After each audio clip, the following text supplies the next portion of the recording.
Good morning, everybody. Happy Thanksgiving weekend. It is the NFL edition of Proline. Full house here today. World champion handicapper Jim Feist, Chip Chirimbes, Fairway. Jay, I'm Dave Cokin. We are glad to have you with us. Before we get into a couple of really good games here, Packers and Giants. One game that we're going to look at. Also, we're going to go an East-West Coast duel as the Ravens take on the Chargers. We'll try and get you some good opinions on those games that'll make you some money.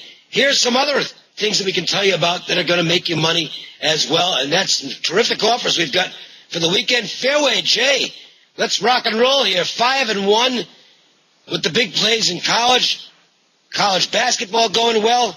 2 more Game of the Year winners. I mean, it is just, you're just tearing it up right now, man. Thanks, Dave. College was great last week. We had our college football parlay Game of the Year, and 2 underdogs won outright. We had San Jose State and UCLA. It was a good hit there. Of course, we've hit our number of our top plays in our Game of the Year in college. This week, Dave, I think there's a lot of rivalry games, so we got a rivalry Game of the Year. There's a good number to choose from. I think I've identified a good one this year. Along with our NFC Total Game of the Year, you'll get all those plays, including our par plays, which have been winning selections, done very well. We'll include all of those for $15 this week. Call 1-866-896-1627. Be sure to call the office early. If you can get in, we'll have the Thanksgiving Day games, obviously a full slate of college football games on Friday, and we're in action. 1-866-896-1627. All right, sounds good, Jay. I had a lousy weekend in football. No other way to say it. I've had 2 bad weekends in football this year, and last weekend was one of them. I bounced back from those, so I expect to do really well with the football this weekend. No complaints in the basketball, college basketball. Very, very happy with the way things are going. Yeah, we have made a ton of money early, which is usually the case in November. I think, I don't mean this to sound arrogant, but I think I've got a better number than the odds makers at this point of the season. And, it's advantage with me. So if you want to find out about this, here's what I'm going to do. I'm going to do 5 days of my Under the Hat plays, and it's going to include the college hoops, NBA, college football, NFL. 5 days, Under the Hat plays at least a dozen selections. That's an absolute minimum. And you're going to get this all for just $19. I think it's a terrific offer. Make one phone call, and that's all you're in. That's it. 1-866-896-1629. That's 1-866-896-1629. Chip, you had a rough weekend 2 weeks ago, and you said, I'm going to bounce back. And, boy, did you ever. Baylor on top, and a huge, huge weekend for you. The college was really great for us. Stubbed our toe a little bit on Sunday with the Lions, late loss. Total collapse in that one. It was very disappointing. Had the Steelers. That was a mixed bag. Some people ended up pushing. They got in late with the 3. Early people got 3.5. But this week, I have 2 strong underdogs Saturday and Sunday. I'm going to deem it my underdog parlay of the year. 1 game Saturday, 1 game Sunday for $10. And I'm going to throw in for all the early callers, all the NBA and college basketball as well. And we've been off to a quick start, just like you, Dave, in basketball. Give me a call. $10 gets it all from Chip Chirimbes. 866-841-1665. $10 is a great deal. Take it right from Thursday through Thanksgiving. And, of course, the underdog parlay of the year. 866-841-1665. Well, Jim, you've got your annual turkey shoot going on, and it's not just a one-day thing. It goes through the whole weekend, and you've lined up 3 real big plays in this package for the weekend as well. Well, yeah, Dave, I have 3 days for $10. This is amazing. It's how cheap can you get? Friday through Sunday, my football and basketball executive and inner circle releases. It will include my college total of the year on Friday, my rivalry game of the year on Saturday, and my Sunday NFL conference game of the year. 3 days of football, not 3 plays, 3 days of football and basketball for $10. Let's go. We'll call 1-866-841-1655. 3 days, $10, lots of winners. It's been great in basketball, by the way, like some of you guys have been doing as well. And we would have swept the board last night in college hoops, except for Hawaii blowing a 23-point second-half lead. which they seem to be known for doing anyway, and we've got a great run. And $10 gets you 3 days, so make the call, 1-866-841-1655. Back to you, Dave. All right, let's talk some football. And by the way, later on, Jeff Sod, LVSS, our man of the street, will join us. Packers and Giants. The Giants have gone into a little bit of a swoon. The Packers, well, outside of Mason Crosby, they seem to have things going rather well right now. I don't know that there's going to be a great change. You know, in the NFL, if you sneeze, everything changes. But maybe not here. My first impulse on this game is to look at the Packers. The Giants are not playing well right now, and I think a lot of potential weaknesses that they had coming into the season that they managed to camouflage have started to rise to the surface. Green Bay looks to me like it's funny. Last year, they were just dominating so much. They were everybody's pick to win the Super Bowl, basically in the middle of the season. Well, that didn't happen. This year, it's hard to say the Packers are under the radar, but they kind of are. They're not one of the teams that everybody's talking about every week. I think they're using this to their advantage. The Green Bay looks as good as anybody in the league to me right now, Chip. I think this is just a strong football team and actually, I'm not sure that the number really reflecting it. I could argue that the Packers could be a field goal favorite in this game based on the current state of the two teams. Yeah, you, Chip. Coming to me, Dave? Yeah. I'm sorry. The Giants just haven't been playing well. They got a bye week, which is really going to help them. I mean, Green Bay's coming off a miracle cover. I can see them winning the game against the Lions, but the cover that was kind of extraordinary in the way it came down. The Giants haven't, the Packers have been playing well. They're 8-1 against the number in their last 9. The Giants play so poorly. I think they're 18-40 in the last, 30 years on Novembers. They just don't play. They just haven't been there. And yet there's something about this game, the Giants being favored, makes me want to take them, despite their horrific home record. Maybe it's the fact that I'm a Giants season ticket holder and I don't want to play the Packers in this game. But I will lean toward the Giants in spite of all the stats that we see here. But Jay, when I said the Packers, I could see the Packers being a field goal favorite, by the way. That's just based on current power rankings. Obviously, if they put a line like that up, they'd get an avalanche of New York Giants action. So it wasn't an assessment that the line makers put the wrong number up. But one thing that is getting interesting to me, Jay, is how bad the NFC East is performing right now. It looks like this division was really overrated. Dave, a few weeks ago I thought that Dallas was not out of the mix, that they could, overcome some of their mistakes. Seemingly poor play calling. They've been without DeMarco Murray, but, they had chances to win against Atlanta, at Baltimore. So the situation was there. And I also had been commenting that the Giants' defense was just not as strong, and we're seeing some of that come about. We didn't expect the Giants' offense to struggle. Obviously, against Pittsburgh, less than 200 yards of offense 3 weeks ago. Then 2 weeks ago, they're like 4.4 yards per play in another loss. So, teams with momentum going into a bye, maybe that's not a good thing. I think the Giants probably could have used it, and they do get the rest coming in here. We all know that Green Bay has the motivational with having lost to the Giants in the playoffs last year, but I don't discount Green Bay's victory at all last week at Detroit. I too had the Lions. It was a tough point spread loss late, but give Green Bay credit. I think Detroit came to play. They just turned the ball over too much, and Green Bay took advantage. Now they go to New York, and like you said, Dave, they're playing well, and they're doing it while they have injuries.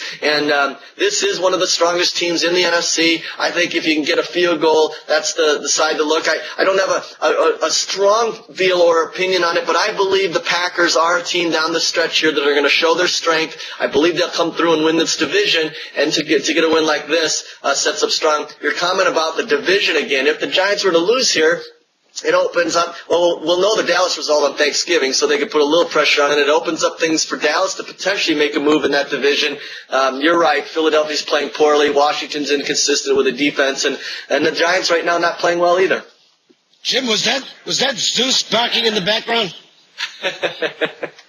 Well, he usually has an opinion, and it's that usually was on the dog. And if we sell his picks, and he's never wrong.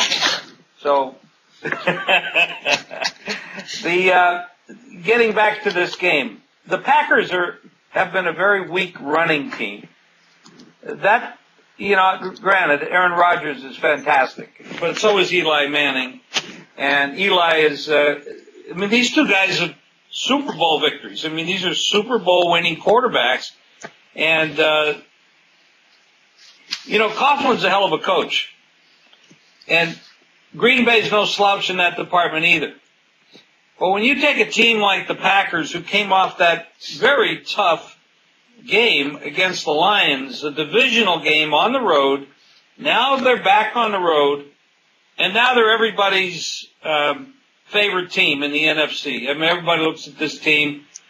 They're pretty healthy. Aaron Rodgers, it's kind of a sexy pick to be on them. And then the Giants coming off of 2 losses and the bye week. I think the Packers are being set up here. They never should be favored. You got a Super Bowl champion that's pretty healthy at home. You're not going to make them an underdog for damn sure. I think the Giants are going to win this game. I really do. I think it sets up perfectly. Everybody is looking at the Packers as the best, potentially the best team in the NFC. They talk about Chicago. Well, they're out the door now. And they talk about San Francisco. Yeah, they got the issue with Colin Kaepernick and Alex Smith, but that's a good issue to have. They got the strong running game and the strong defense. But the Giants are, this is the same team that went on the road last year and had some good fortune at San Francisco and won the game because of a couple turnovers. But they played toe-to-toe with San Francisco on the road in a big championship game. Green Bay is still flawed. They flawed in the running game, which puts a lot of pressure. The Giants could put a lot of pressure on Aaron Rodgers. They have a good pass rush. They can get to him. This is a championship team at home, under a field goal favorite, coming off a bye, coming off of 2 losses. I think this sets up as a fantastic play for the Giants. All right. Strong stuff. Before we get to our question of the week, followed by the Chargers hosting the Ravens, let's go out to our man on the street, and that is Jeff Side from LVSS. Jeff, take it away.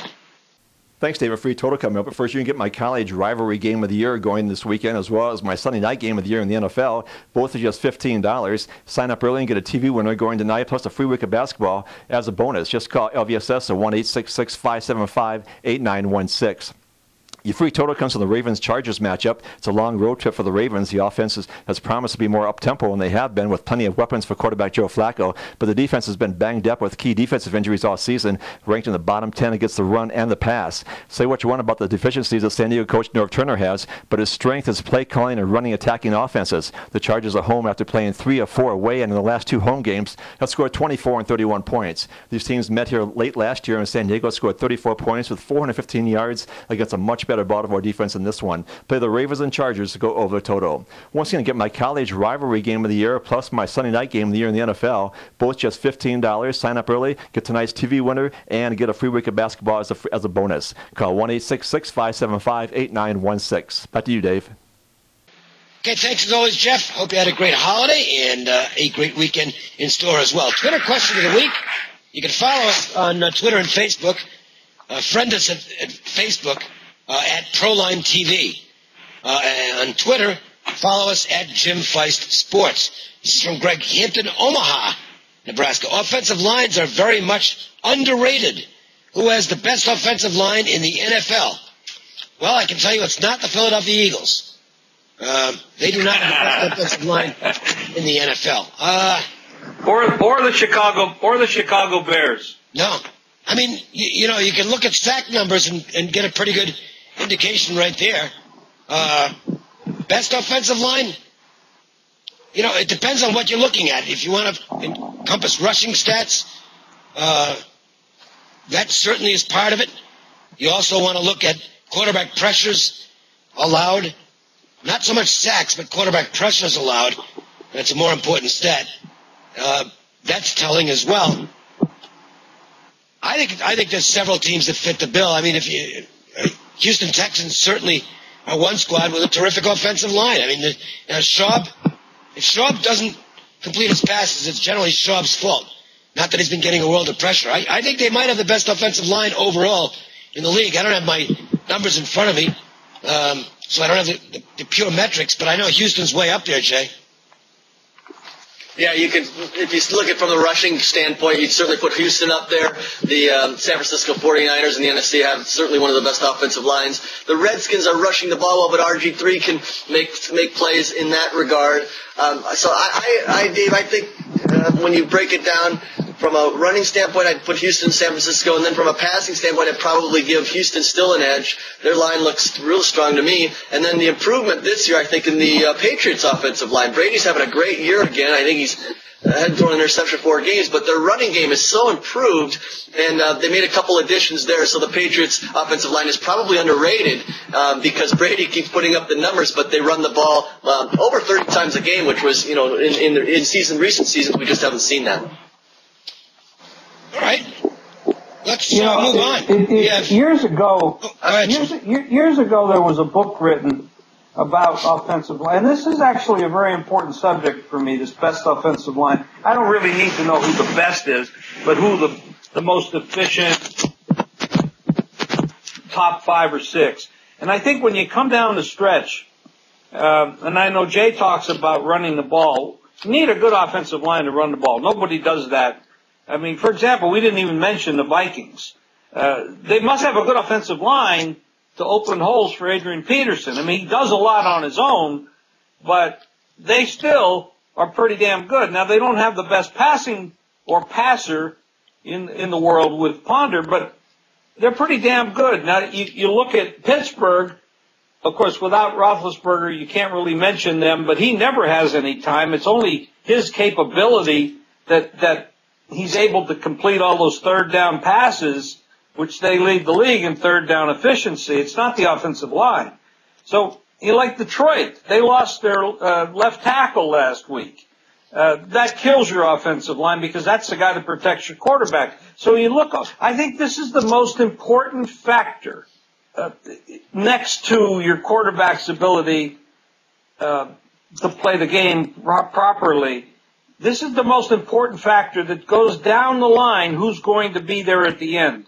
Who's going to win the money, who's going to get to the Super Bowl, who's going to potentially win the Super Bowl. I guarantee you, whoever it is in the Super Bowl, they're both going to have good offensive lines. So this is very important to me as a handicapper to bet my own money and tell people who to bet on, is to follow this trend. There was a book written years ago about this. I don't remember the name of it, but I'm going to look it up. And it was about offensive line play being the most important factor in football. I don't know that is the truth, but I think it's dead. You're not going to see Tom Brady completing all those passes. He stands back there like a statue, and he has all the time in the world to hit his wide receivers. But if he goes against a team that they haven't really been able to beat lately, like the New York Giants, that puts a lot of pressure, things change quite a bit because their offensive line hasn't stood up. So he doesn't produce all those points like he did last week with the 59. So this is very important as a handicapper for me personally, because I do bet pretty seriously, and for telling my customers. So I'll be following this very closely. All right, let's move on to game number 2. And thanks for that question, Greg. It was a good one. Ravens and Chargers. It's East Coast traveling to West Coast, which is a little bit overrated, but might it come into play here with the Ravens off a Sunday night game against their rival Steelers? Jay, let's start with you on the Baltimore-San Diego matchup. Well, the first thing I noticed, Dave, from last week was both these teams really struggled to run the ball. I had a really tough loser last week with the Denver-San Diego game under the total that ended up getting there late over. But the reality was we had a 7-0 game at the end of the first quarter on a pick 6 by the Chargers, and I think 20 points off turnovers. So you handicap, you try to get on the right side. I think we were, and it was a tough loss. But I looked at the numbers. San Diego, 13 first downs. They only rushed for 53, and the Ravens only had 47 rushing yards last week at Pittsburgh, a much more difficult task. But what that sets up some things I've utilized over the years is we're going to see the ball in the air, I think. And with San Diego out of the mix, I think they played looser. I think they opened up their game this week. And we know that Baltimore can go to their more up-tempo offense. They're in a sandwich here between Pittsburgh. They beat Pittsburgh on the road. They're going to come home and play Pittsburgh next week in another big game. They got the travel, as you noted, Dave. But I think this total, despite the offenses not showing real well last week, remember, against Oakland, we saw a huge scoring output by the Baltimore Ravens the week before. They've often played down to their competition on the road, and they haven't been as good offensively on the road, but I think it changes this week. I believe we're going to see some scoring in this game, some pretty good quarterback play, and the receivers having pretty solid games. So my initial look in this one is over the total, and I think you have to be careful here with Baltimore laying points, even against a somewhat dead San Diego team. They lost everything now. They're not going to make the playoffs. Norv's on his way out, but I think they play looser, and I think we'll find out if they're going to be a team to fade down the stretch. But Baltimore on the road here laying points in a role that they've struggled in often on the road, playing down the competition. Then the travel spot has me a little concerned there. All right, Chip, what do you think? Ravens on the road against the Chargers, and as Jay mentioned, it's a horrible scheduling spot with, the Pittsburgh home and home surrounding it. Well, that was going to be my point entirely. I think the Ravens are in a bad spot. I mean, they got Reed back. They never really. I don't know why they would have lost on that. That was a NFL hit. I don't know what.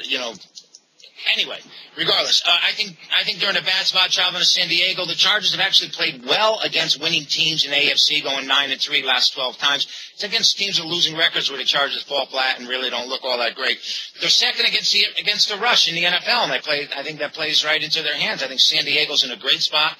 I like the Chargers to win this game. Yeah, it all sounds good, Jim, but there's the one rub in this is that you have to get San Diego to actually figure out a way not to blow the game. They've done that so many times this year. Yeah, and if I'm not mistaken, Atlanta came out here to San Diego and ripped their butt. So I mean, I'm not saying Baltimore and Atlanta exactly the same, but they're similar in styles. San Diego, and we talk about North Turner being, on the hot seat. He's been on the hot seat since he got there. I mean, he should have been probably never hired. I mean, for God's sake.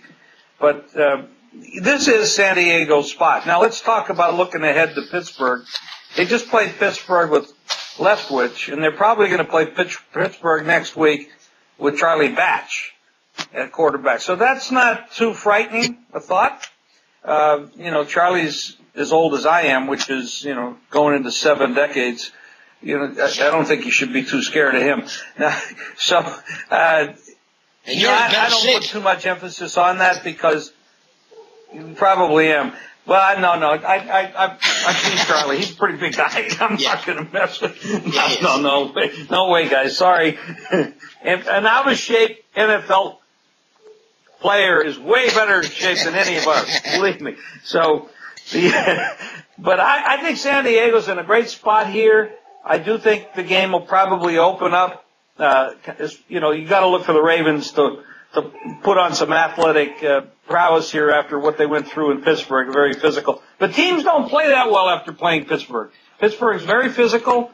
They hurt you a lot when you play. They're not a finesse team at all. So this is, San Diego's probably going to get some of my money here. Yeah, I mean, I don't love it because it's the Chargers, but it's just a terrible spot for Baltimore. Basically, if they win next week at home against Pittsburgh, they wrap up the division. That's it. The race is over in that division if they win next week. There's no way. They've only got 2 losses. There's no way this team's not going to win. If they lose this football game, quite frankly, it's no big deal. It just isn't. Because if they beat Pittsburgh next week, they're going to be, 9-3, and they'll have they can coast home in that division. It's just, now, plus you add in the 3,000 miles across the country, plus you add in the fact that it is off the Sunday night marquee game, if you will. Look, it's just scheduling dynamics. And sometimes you got to rely on those. I can't make it a huge opinion because I just don't trust the Chargers, but San Diego's the only side I can play in this football game. All right, we'll do the best bets, and once again remind everybody of what's coming up this weekend. Chip, let's start with you. All right, like I said, coming up a huge Saturday in college football. Baylor on top. We had UCLA, West Virginia, and a big-time weekend for underdogs this Saturday and Sunday. My underdog parlay of the year, that'll be one game Saturday, one game Sunday for $10. I'm going to throw in NBA and college basketball as well. Been running the gambit in that sport. So get it all right now. Call the big game player, 866-841-1665. You can't miss out this weekend. We've got big games out there from the big game player. I think the best bet on the show for me would be, Dave, like you, reluctantly, I'm going to have the Chargers in this contest. I just think it's horrible spot for the Ravens. Well, so am I. I'll make the Chargers the best bet of the two games you talked about. Your best bet for the weekend? I just tell you, I'm going to make this real simple. You're going to get a minimum of 12 under-the-hat plays in the four different sports: college football, NFL, NBA, college basketball. A minimum of 12 plays. Could be a few more than that. For $19. It's 5 days of action in all sports. My under-the-hat plays in all sports for $19. Works out to, it's going to be well under $2, about $1.50 a play. I think that's a no-brainer. So call in, take advantage of this, and put some money in your pocket this weekend. 1-866-896-1629. 1-866-896-1629. Jay, red hot. Stay that way, will you? We'll try to keep going, Dave. 10-3 start in college basketball. We cooled off a little bit the last 6 days, but we're having winning years so far in both NBA and college basketball. We're going to include all the par plays in all sports for the next 5 days for just $15. 1-866-896-1627. And when you call, you'll get, of course, our top plays going this week, our NFC total game of the year going on Sunday, and in college football, we're going to have our rivalry game of the year going. Last week in the NFL, we had a few disappointing losses. We mentioned the Chargers one, but we did roll with our AFC game of the year winner easy on the Patriots last week. And we're going to, continue that forward here in football. A lot going on the Thanksgiving weekend. Call the office, ask for the top plays of the day in our $15 special, 1-866-896-1627. I'll give a best bet. I'll stay in that Chargers game this week. I have too many stat profiles that line up here that say we're going to see some scoring. I believe the San Diego Chargers are the side play as well, and I think if they get on ahead, we'll see the Ravens open it up over the total. Your free play in the San Diego, your best bet in the San Diego Baltimore game this week. And Jim, a post-Thanksgiving feast for you with 3 huge plays, one each day, Friday, Saturday, and Sunday, at an incredibly low price. Yeah, Dave, $10, you can't go wrong with that. I have been winning. It's been a pretty good season. We've had a couple bumps here and there on Saturdays with the colleges, but pros have been pretty right on the whole year. And the last couple of weeks in college have actually been on the winning side as well. So I'm looking for a big weekend. The basketball has been incredible. We've been really knocking them dead in basketball. So $10, just make the call, 1-866-841-1655. That's 3 days of sports, Friday, Saturday, and Sunday for $10. You can't go wrong with that. And as far as the best bet's concerned, I guess maybe this has got to be part of the feast I'm giving you this weekend. I talked about both these games as being sides that I'm going to put my money on. It's hard to pick for me. I think the Giants have a great situation going here against the Packers, and the Chargers, by default, but through no effort of their own, they catch Baltimore at the right time. So I think both these sides, the Chargers and the Giants, are going to get my money and probably going to get the bookies' money too. So maybe you want to have both of those. Sounds good. Don't forget there's a college football edition of ProLine to be found here at the website as well. Meanwhile, we'll be back on Tuesday with the NFL recap edition. Jim and myself, and hopefully Jay will be along as well. So join us for that. Meantime, win some money this weekend. Take advantage of the offers. Get on the right side of these games in football and basketball. We'll see you soon. And happy Thanksgiving, everyone. Happy Thanksgiving, everyone.